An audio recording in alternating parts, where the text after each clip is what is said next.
Paramashivoham. Om Nithyananda Paramashivoham. Om Nithyananda Paramashivoham. Om Nithyananda Paramashivoham. Om Nithyananda Paramashivoham.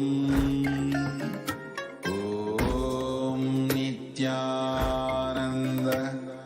Paramashivoham. Om Nithyananda Paramashivoham. Om Nithyananda Paramashivoham. Om Nithyananda. What I mean by the word Kailasa, listen intensely. Enlightenment ecosystem, literally enlightenment itself, in your own home, wherever you are. If you cannot come to Kailasa, it's okay. Kailasa can come to you. Kailasa coming to you is Kailasa.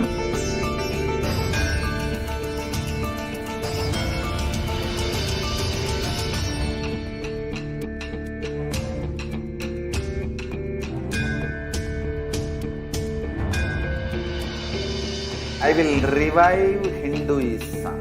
I am a Hindu revivalist, not by any revolution, but by evolution.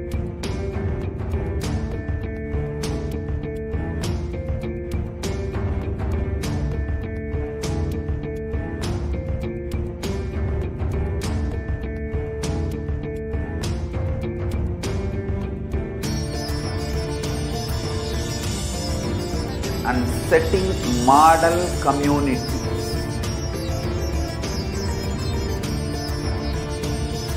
Kailasa, enlightenment ecosystems, Sarvanya Pitas all over the world.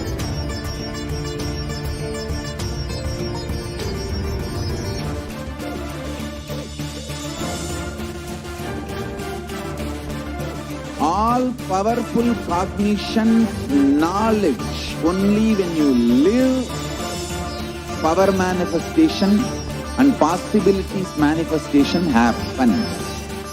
It's a fundamental truth.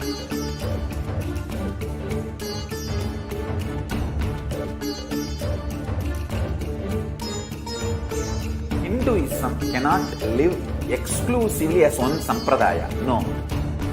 All sampradayas of Hinduism is an ecosystem.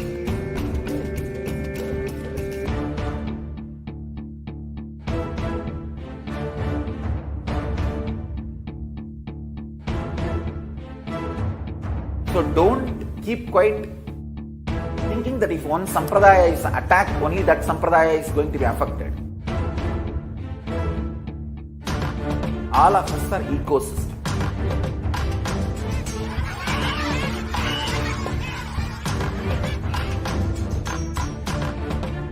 I invite all of you to get involved and enjoy Hinduism by the principle of Dharmo Rakshati Rakshitaha.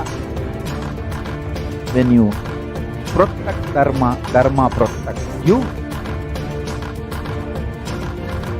We will make the whole planet flourish spiritually.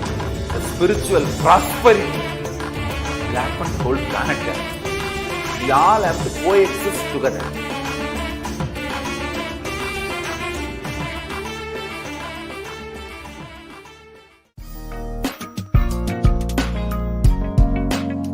We get you health.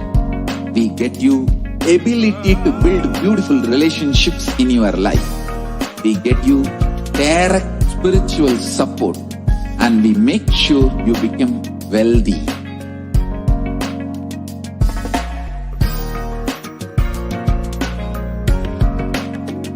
We won't stop giving you just good life.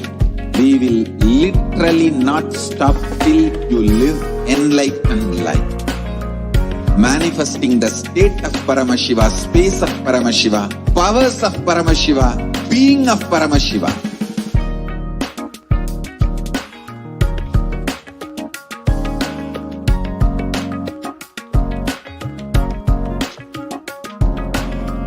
Whole world should become Kailasians. I want the whole world to know Hindus have something great to contribute to the world.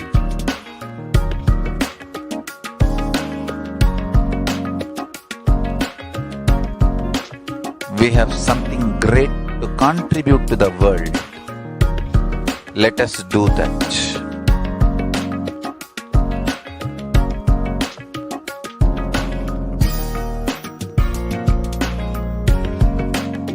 Kailasa is proper customized spiritual service helping you to identify your root patterns of suffering.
Kailasa's de facto spiritual embassies as the COVID care protection centers. The Human Rights Watch reported that more than 1.5 billion students are out of school already. More than 91% of world students are out of school due to school closures at least 188 countries. 36.5% of US college students pointed to stress as one of the biggest factors why their academic performance suffered negatively for past 12 months. In addition, 29.5% listed anxiety as a factor. For American middle schoolers, 61% of teens admitted feeling a lot of pressure to get good grades. Approximately 1.2 billion learners are currently affected due to school closures in response to pandemic. According to UNICEF monitoring, 46 countries are currently implementing nationwide closures and 27 of them are implementing local closures, impacting about 72.9% of world's student population. In a survey by the mental health charity Young Minds, which included 111 participants up to the age of 25 with a mental illness history in UK, 83% of them said that the pandemic had made their conditions worse.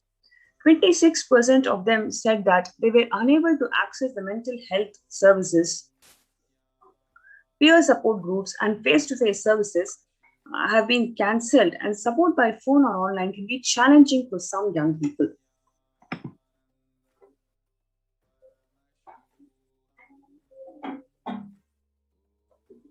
The COVID-19 pandemic has disrupted or halted the critical mental services in 93% of the countries worldwide, while the demand for mental health is increasing according to the new World Health Organization survey.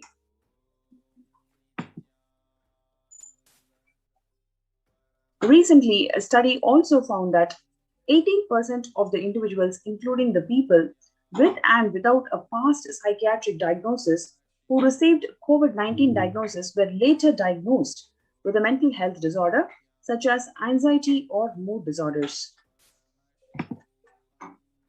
Surveys also found that substance use and suicidal ideation are particularly pronounced for young adults, with 25% reporting they started or increased substance use during pandemic and 26% of them reporting serious thoughts of suicide. Every year, over 1.2 million students drop out of high school in the United States alone. That's a student every 26 seconds or 7,000 a day. About 25% of the young freshmen fail to graduate from high school on time.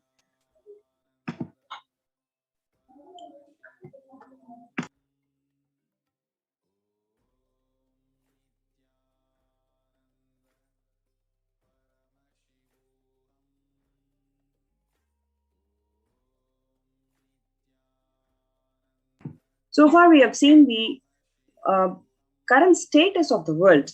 And now in the next segment, we're going to see what are the contributions from the Department of Education, Kailasas.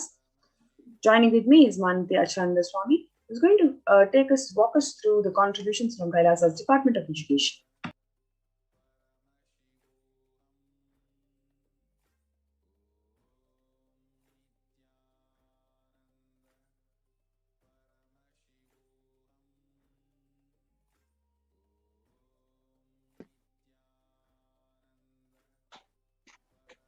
What is Kailasa's education all about? The Supreme Pontiff of Hinduism, Nithyananda Paramashivam, said on November 2019, the whole Gurukul, real Hindu Gurukul, Hindu university atmosphere I had in Tiruvannamalai in 1970s is what I am trying to reproduce all over the world through Nithyananda Gurukul and online e-Gurukul. Nithyananda Rajavidya Gurukul.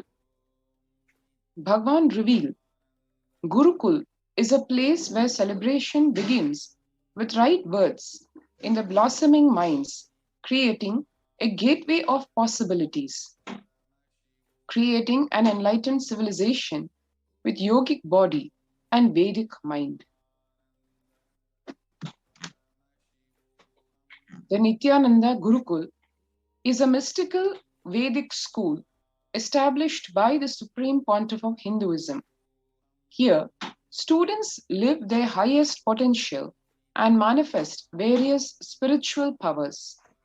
The Gurukul functions according to the Supreme Pontiff of Hinduism's vision that education is for life, but life itself is not for education.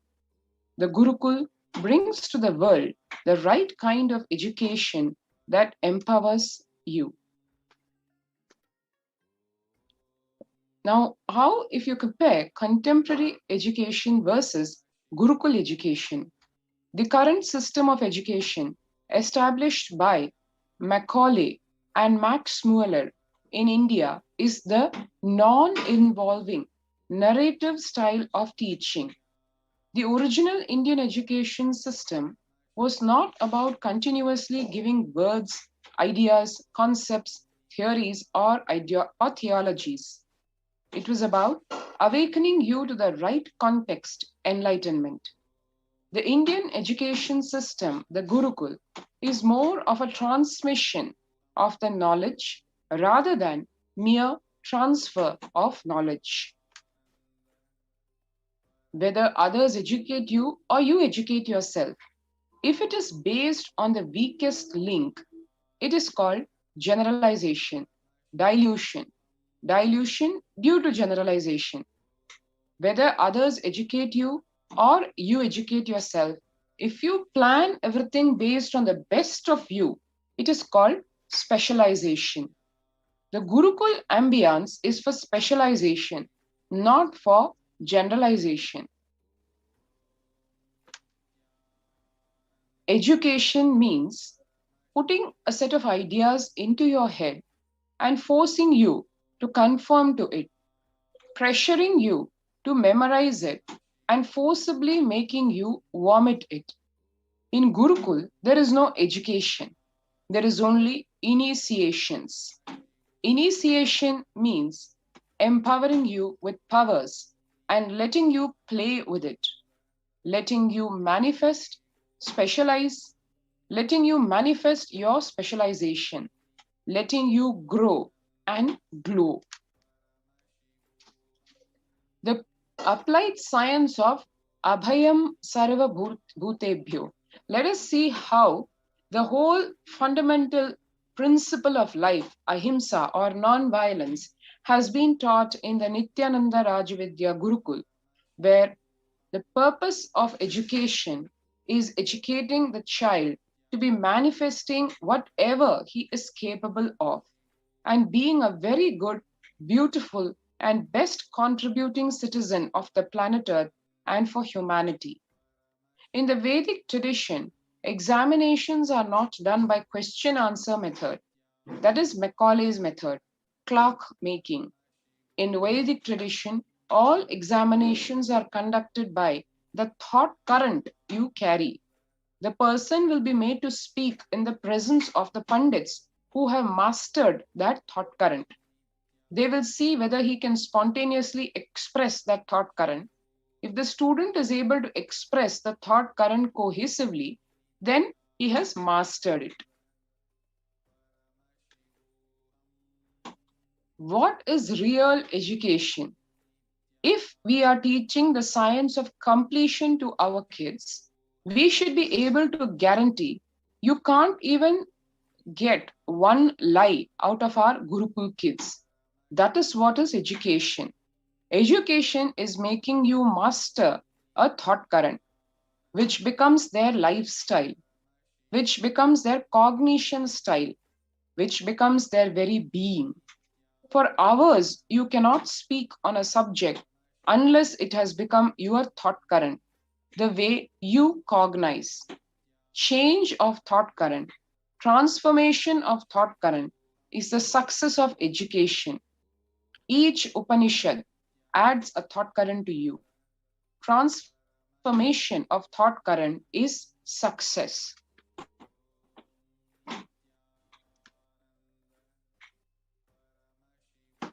Our Gurukuls are not teacher-centric. Our Gurukuls, Nithyananda Gurukuls, are education-centric. Nithyananda Gurukuls are not education-centric and not teacher-centric. The student can develop, invent something which his guru doesn't know. He has a freedom. Only the basic formulas are taught. Basic tools to awaken knowledge is taught. Then the student is left free to explore on his own. Gurukuls are not with a set of rules or frame. They only support people to explore the highest possible creativity. Gurukuls are like dams for your inspiration and energy. It is an embankment for the wild river. Embankment is different, dam is different. With a dam, you are dammed. It is embankment, not dam. That is why many of the Advaita Guru's disciples were Vishishta Advaitas or Advaitis, or many of the Vishishta Advaiti Guru's disciples were Advaitis. Only the basic analysis scales were given to you, but you are left to freely analyze. You are given spoon, not spoon-fed. You are only given the spoon and not spoon-fed. The freedom itself shows. Otherwise, you will be shocked. Ramanuja's guru was a great Advaiti. Being Advaiti, Ramanuja was even able to think in the language of Vishishta Advaita, shows the freedom available in the Gurukul. And the same way, there are many Advaitis studied at the feet of Dvaitis or Vishishta Advaitis. But Sanatana Hindu Dharma gives only the tools to explore. It is not putting you any frames, any restrictions, any dams. If you read the Shanti Mantra, Sahana Vavatu, it is education centric, not teacher centric. Unfortunately, in the modern day, because teachers have not taken the responsibility to be education centric, it has become more teacher centric. This whole verse, if you read, Sahana Vavatu, Sahano Bhunaktu, Sahaviryam Karvavahe, Tejasvina Vadhitamastu, it says what? May we both grow together. May we both together be protected. Teacher is also praying along with the student. Actually, it is because we are education centric. We were able to explore and reach new heights of seeking. That is where even the Ishtadevata concept has come. Guru encourages the disciple to discover, travel, reinvent, invent their own paths, their own methodologies. He continues to encourage the disciples to explore on their own. Just being available as a good support or guide, not being heavy on them. The uniqueness of our Gurukuls are freedom to explore, create the constructive freedom they enjoy.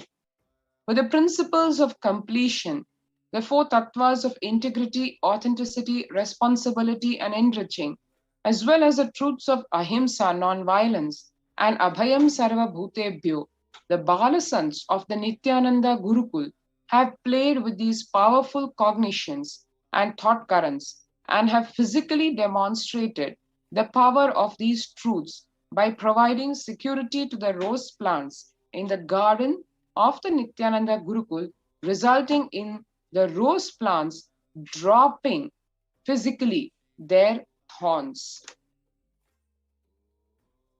Let us now watch what the Supreme Pontiff of Hinduism, Nithyananda Paramashivam, has revealed, explained about the Indian Gurukul and the future of education.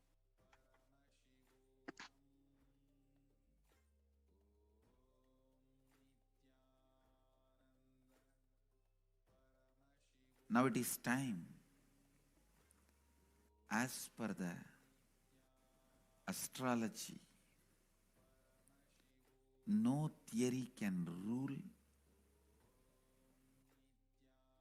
any human society which is imposed on that society more than 60 years. Now 60 years is over for the non-involvement narrative education system. I am telling you, future is Gurukul system. The future of education is where the teachers and students live together in one place. If needed, let the parents also stay there. But because basically kids do what you do, they won't do what you say. Understand? They do what you do. They won't do what you say. Whatever you do, simply they will do. They will never do what you say. Most of the time, they don't care for what you say. The future of the Indian education system, I can say, the future of the any Intelligent education system will be Gurukul system. I am not talking out of pride or arrogance. I am talking seeing the future. I am telling you, I will be leading this revival in the education system through our Gurukul system.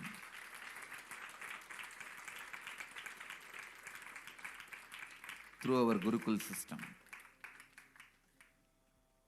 It is going to be the Gurukuls. In Indian education system,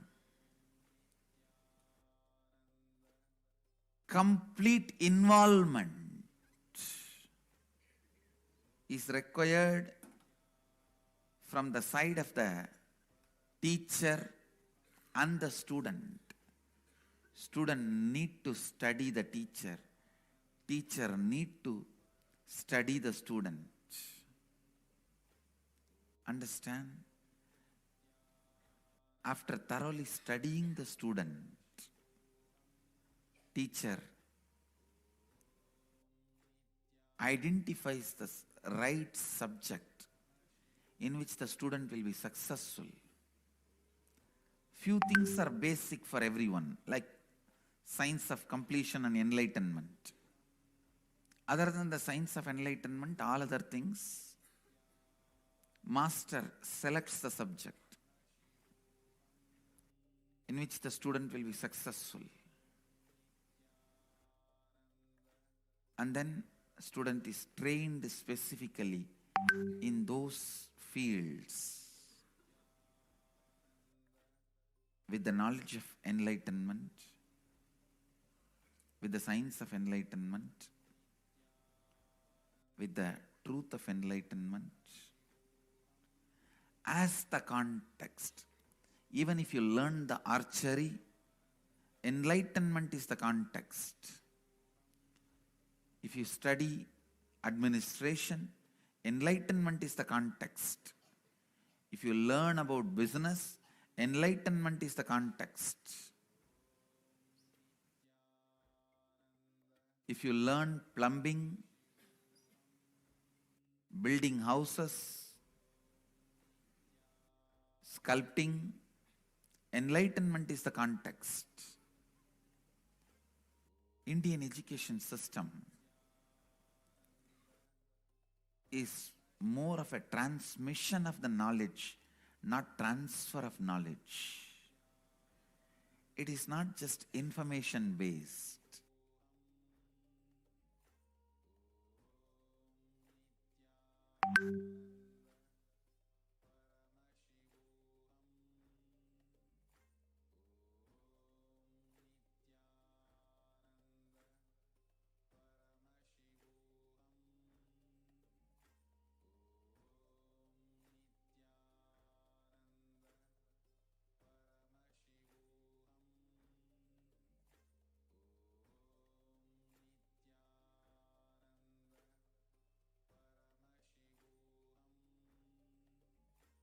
Now it is time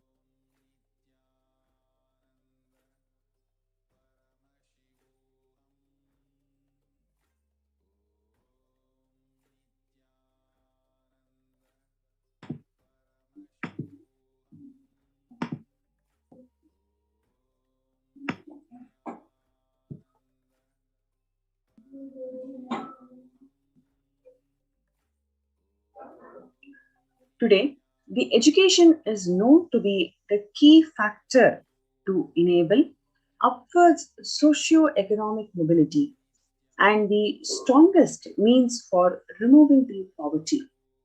The right education is crucial to the well-being. The right education is crucial to the stability and growth of not only every child, but to the whole of the humanity itself.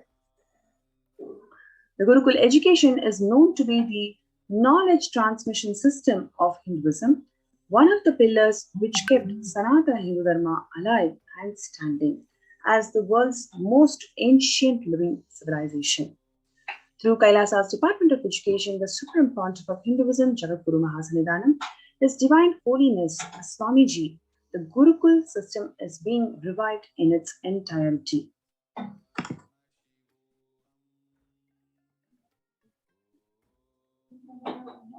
Gurukul, living in Guru's home. The Gurukul system is rooted on the Guru Sishya Parampara, on the living lineage of Guru-disciple relationship. After decades of study on the physical, chemical, and biological uniqueness of meditative states and enlightened beings, it has been found that in a normal waking state alone, their brain waves show that they are in a complete meditative state, despite being fully active and engaged. In the world of athletics, the state is known as being in a zone, a glimpse into the peak of focus, a cognitive function, attention, and coordination to name a few. Rather than a glimpse, enlightened beings casually walk, talk, and engage with this light settled in the speak.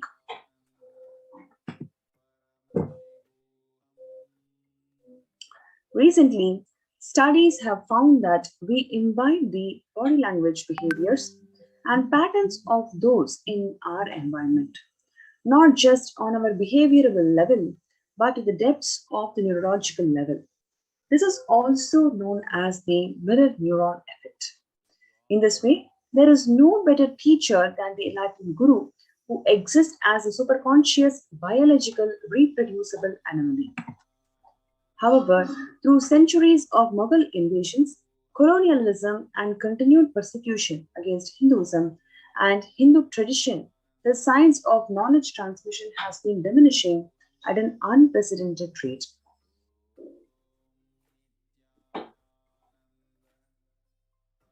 After careful study in the colonialism era, it was found that the Gurukul system was standing as a backbone and stability of the Hindu civilization.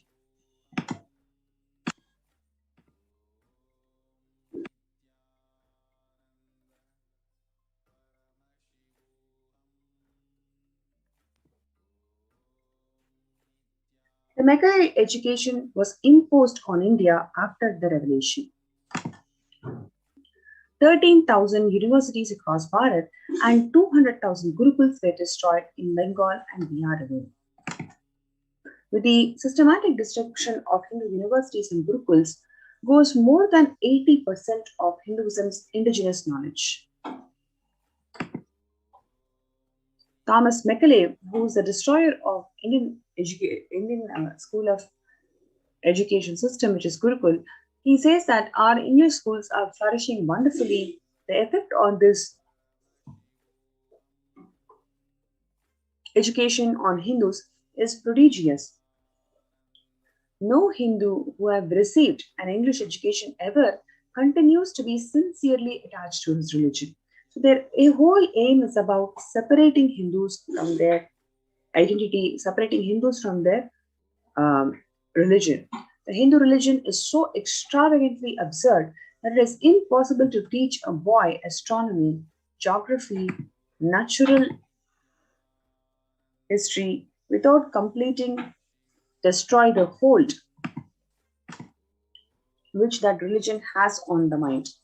It is my firm belief that if our plans of education are followed up, this will not be a single idolater amongst the respectable classes in Bengal 30 ends. And this will be affected without any effects to proselytize, without the smallest interference with religious liberty, merely by the natural operation of knowledge and reflection. I heartily rejoice in this prospect. That is when the Supreme Pontiff of Hinduism, Jagadguru Mahasannidhanam, His Divine Holiness Swamiji, has the grand revival of Hinduism's Gurukuls and the universities. What we are seeing is the official inauguration of Nithyananda Gurukul in Adi Kailasa, Amaravati. Here you are seeing the students of Nithyananda Gurukul practicing yoga and meditation under the sacred banyan tree Adi Kailasa. About 50% of Gurukul Balasins study 1 to 3 years ahead of their group, scoring to top 10 to 20% of Mensa at age 14. Gurukul Balasins learning standard academics along with the indigenous Hindu scriptures.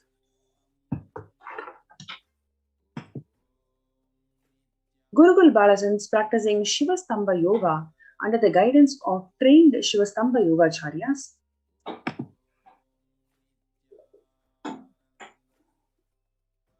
Gurukul Balasans demonstrating the ability to perform the Kundalini Raju even through blindfold. The Supreme Pontiff of Hinduism, Jagadguru Mahasannidhanam, His Divine Holiness Swamiji personally teaching the once lost Dhanurvidya to Gurukul. 30% of Gurukul Balasans demonstrating the capacity to spontaneously play the instruments without formal training.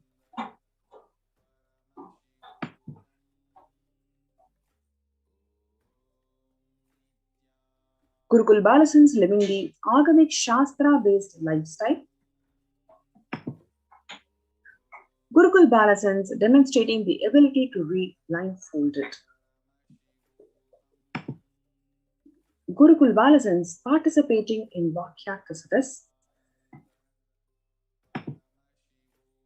Gurukul Balasans addressing the Kailasian delegates in Tiruvannamalai. Gurukul Balasans, after successfully hosting the worldwide webinar on the highlights and signs of Nithyananda Gurukul. What is the impact of Gurukul? The whole brain learning, stress-free living, zero teen violence, and quantum memory activation, recalling verbatim after every hearing called Ekasantagrahi. Kailasa Nithyananda Hindu University, which is the world's largest Hindu university that has been established around the globe, with about 450 plus campuses in 150 countries, available to the public from 2003 onwards. Reviving and presenting the world with a most ancient, lost knowledge in a most user-friendly way, the ancient truths taught in a way directly applicable for the modern man's personal, practical, and professional. Million enrollments and counting, with 7,000 plus courses available. Delegates and teachers from 50 plus countries directly contributing to the Nithyananda Hindu University. Now let us watch this video where the Supreme Pontiff of Hinduism, Jagadguru Mahasannidhanam, His Divine Holiness is expanding on the value of Rajavidya Gurukul.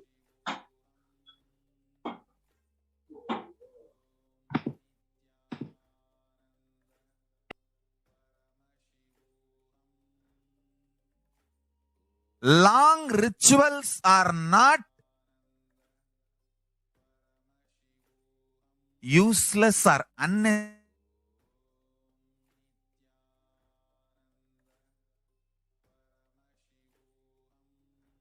Rituals are the most. Long rituals are not useless or unnecessary as a modern brainwashed Hindu thinks. Long rituals are the most powerful method, science, kriya,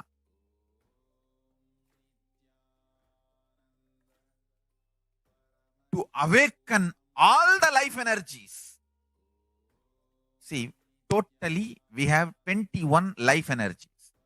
I will describe all the 21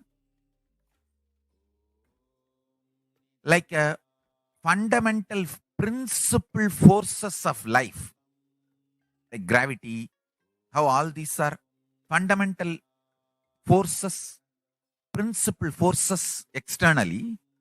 Internally, there are 21 life energies. Ability to visualize, ability to make decision.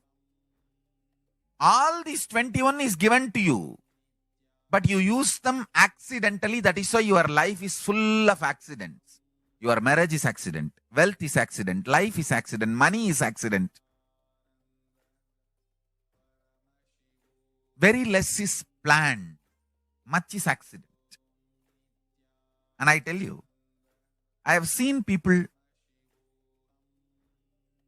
become thieves by not knowing the power of their life energy. I tell you, thief is the cheapest way to exist. I tell you. Because you do not know you own trillions. That is why you steal millions. If you know you own trillions, why will you steal? Listen, asteya, non-stealing, comes to a person who mastered his life energy. Each of my Gurukul kid is $1 trillion economy. I tell you. Each of my Gurukul kid, the powers they can manifest. Understand, Gurukul is not a joke. It is a powerful science. Especially, see, normally, one child plus one child is a two child. But in the Gurukul ecosystem, one child plus one child is 11. 1, 1. Not 1 plus 1. 1, 1, 1, 1, 1. If there are 3 child, it is not 1 plus 1 plus 1, 3. No. It is 1, 1, 1. 111. The energy multiplication.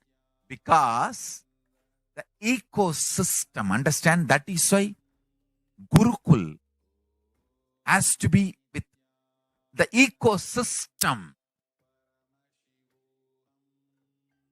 I have always seen, whenever I download a power on one child, when the group sits, I can share that power on the whole group.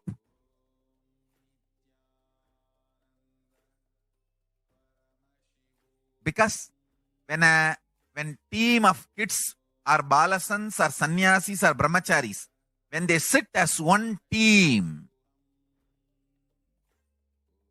it is very easy for me to just, like a lightning, pour the energy on them. Understand? The Sankhya of life energy is different. The multi-dimensional logic of life energy is different. People cannot understand this Sankhya. The multiple life energies, awakening them to its peak and manifesting them is all about life.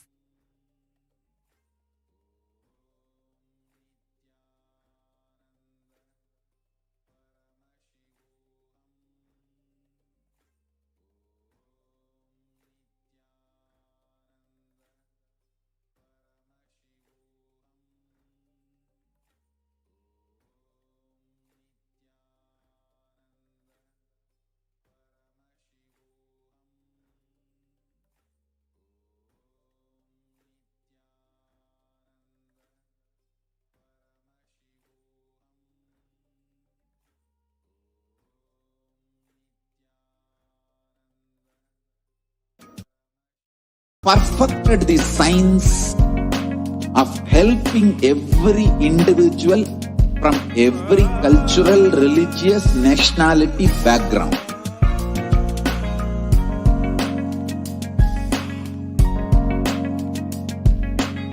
You will have lowest reactionary assumptions, highest awakened response, alive response for life continuously.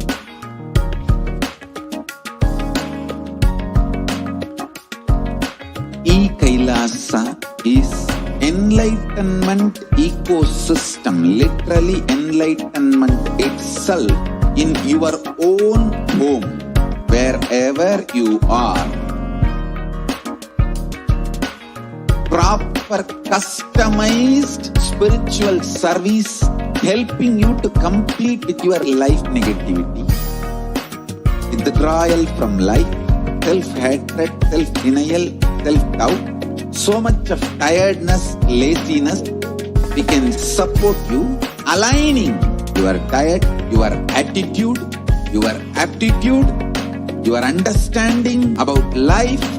We can help you with everything.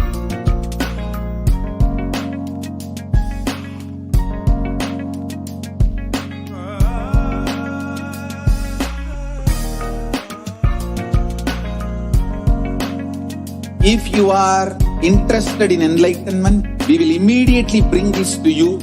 If you are not interested, we will explain the whole science, inspire you and make you interested in enlightenment time. We need to cater this enlightenment science to the whole world wherever they are, because enlightenment is the birthright of all human beings. Kailasa is responsible to provide that to all human beings.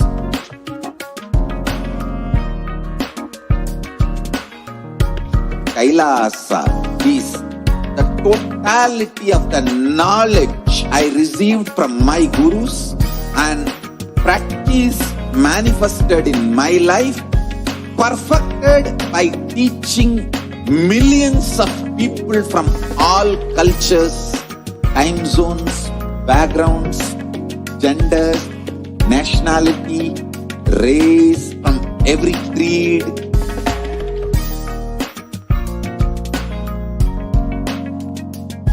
So this absolutely perfected knowledge available to you, served to you in your home without even you moving out of your couch, free of cost.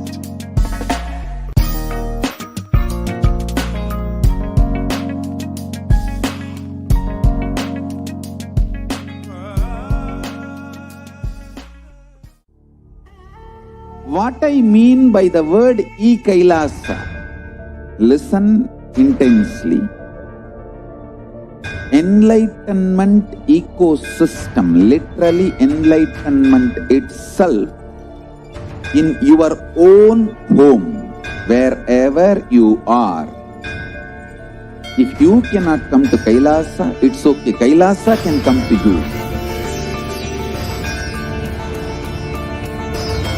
Kailasa coming to you is Kailasa.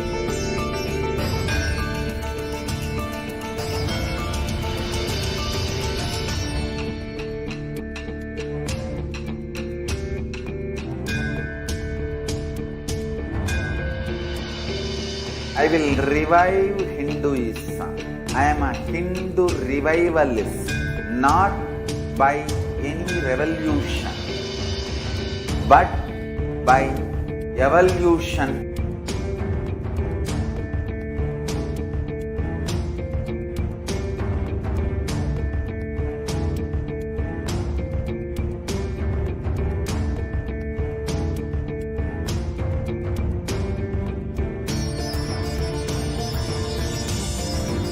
And setting model community.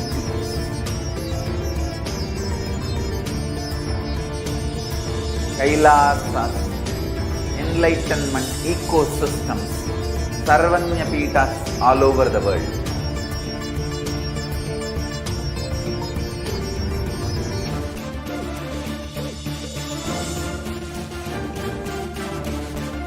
All powerful cognition, knowledge, only when you live power manifestation and possibilities manifestation happens. It's a fundamental truth.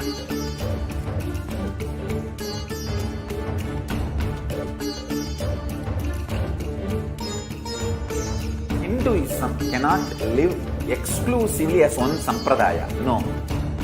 All sampradayas of Hinduism is an ecosystem.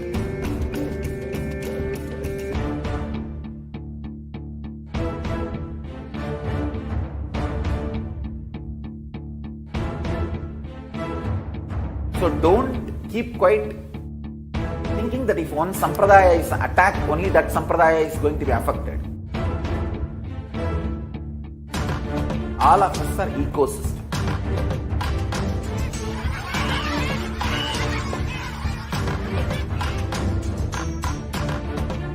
I invite all of you to get involved and enjoy Hinduism by the principle of Dharmo Rakshati Rakshitaha. When you protect Dharma, Dharma protects you. We will make the whole planet flourish spiritually. The spiritual prosperity will happen to the whole planet. We all have to coexist together.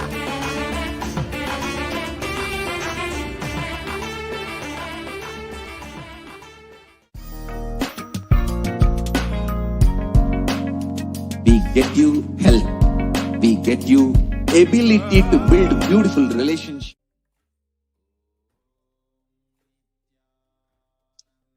Welcome back.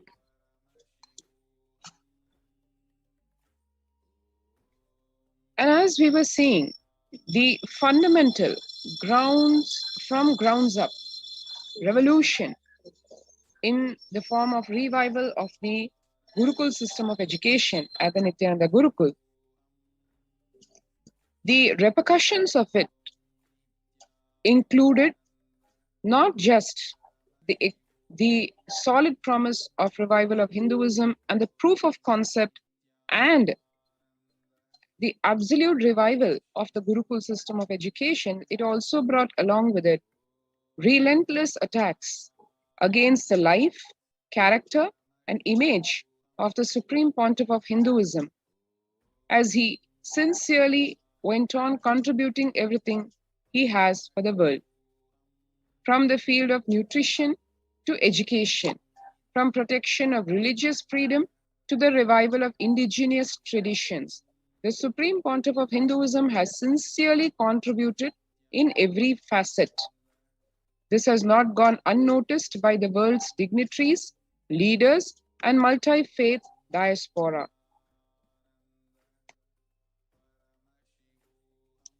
And now let us see, in today's world, corona-plagued world, how this whole enlightenment spiritual ecosystems are not only relevant, but mandatory practically.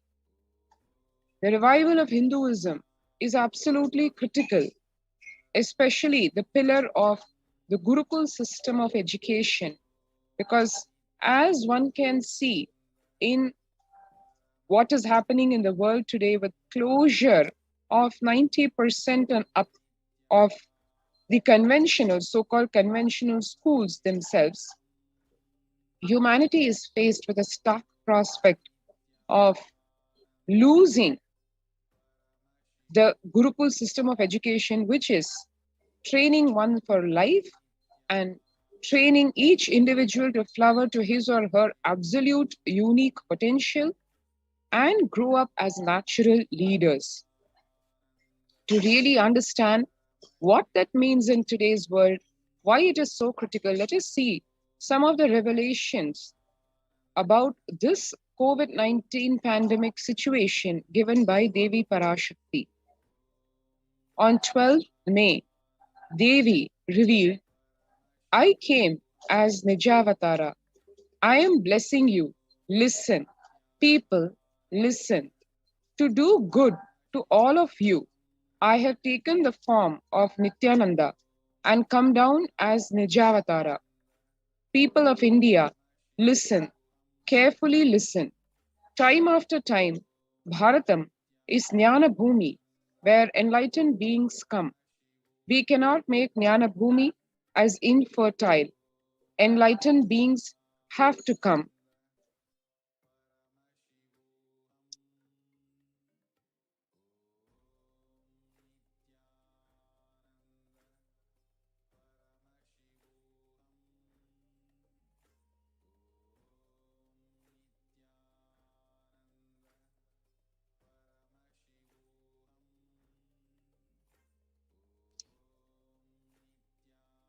Enlightened beings have to live. It has to flower.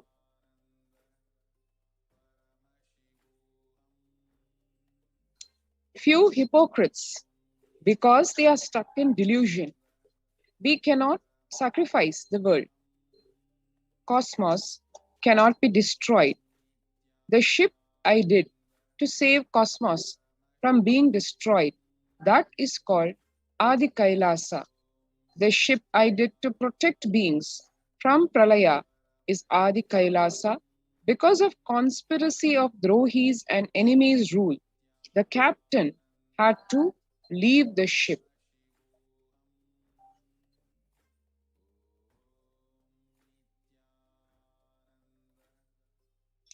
Before 12 years,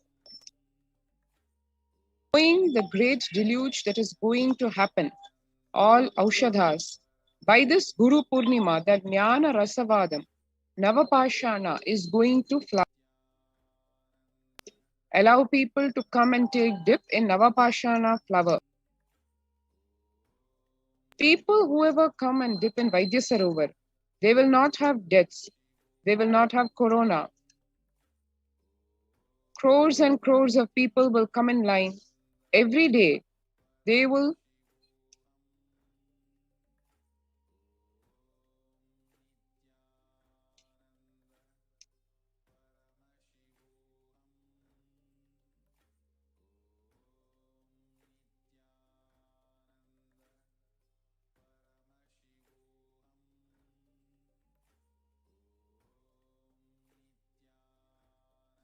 every day they will come and take a dip in the Ananda Lingam in the Vaidyasarovar.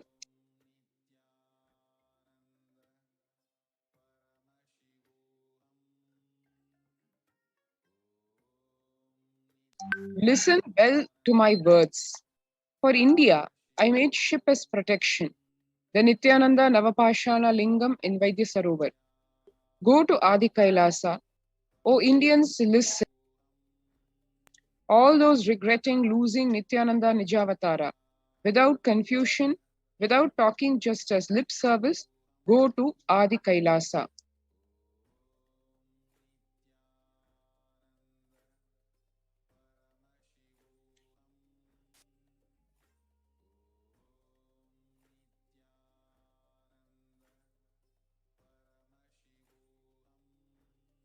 And now, as the world is facing this unprecedented pandemic, when first world countries are closing their borders and schools during this massive global emergency, Kailasa is the only nation that has opened its doors to all without exception. What does this involve? What is there in these de facto spiritual embassies of Kailasa? What really was there in the origin of Adi Kailasa? Only if one has a glimpse of that, one can really understand the preciousness of what's being offered in the form of opening the doors of all the de facto spiritual embassies of Kailasa across India. So let's watch this video to see the origins of this Adi Kailasa ship.